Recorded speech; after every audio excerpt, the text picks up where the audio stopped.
કાયાવરોહણ ગામે ડિજિટલ એરેસ્ટની ધમકીથી ખેડૂતની આત્મહત્યાના મામલે પોલીસે 2 આરોપીઓને ઝડપી પાડ્યા। ડભોઈ તાલુકાના કાયાવરોહણ ગામમાં એક ખેડૂત ડિજિટલ એરેસ્ટની ધમકીથી આત્મહત્યા કરી બેઠો। ખેડૂતને દિલ્હી એટીએસના અધિકારીના નામે વારંવાર કોલ કરીને ખાતામાં 40 કરોડના ફ્રોડ થયાની ધમકી આપવામાં આવી હતી। આ મામલે પોલીસે સુરતથી નિકુંજ નરેશ પાનસુરિયા અને પિતરાઈ કેનિલ ભાવેશ પાનસુરિયાને ધરપકડ કરી છે।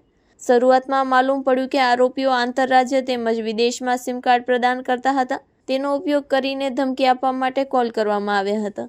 પોલીસે લોગિન આઈપી સહિત અન્ય તકનીકી વિગતો મેળવી વધુ તપાસ શરૂ કરી છે। બંને આરોપીઓની રિમાન્ડની કાર્યવાહી માટે તજવીજ હાથ ધરાઈ છે। Report by Lalbhai Bhathiyara, Dabhoi.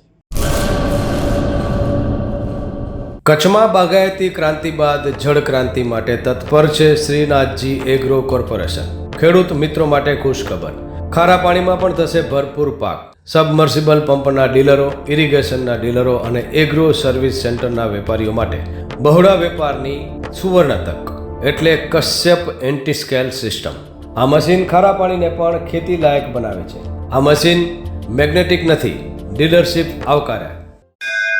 મોંઘું બિયારણ વાયું, સારું ખાતરેય નાખ્યું, પણ આ ખારા પાણીને લીધે પાકનો ઉગાવ નો થયો તે નો જ થયો અને ઉપજય નો નીકળી। ભલા માણા મૂંઝાય છે શેનો? ખેતરમાં લગાવ કશ્યપ એન્ટી-સ્કેલ મશીન, જે ખારા પાણીને બનાવે ખેતી લાયક અને ફળદ્રુપ જમીન સાથે આપે મબલખ પાક। સંપર્ક Shrinathji agro corporation, Prahlad Nagar road, SJ highway, Ahmedabad. સંપર્ક મનોજભાઈ 98 250 20 331।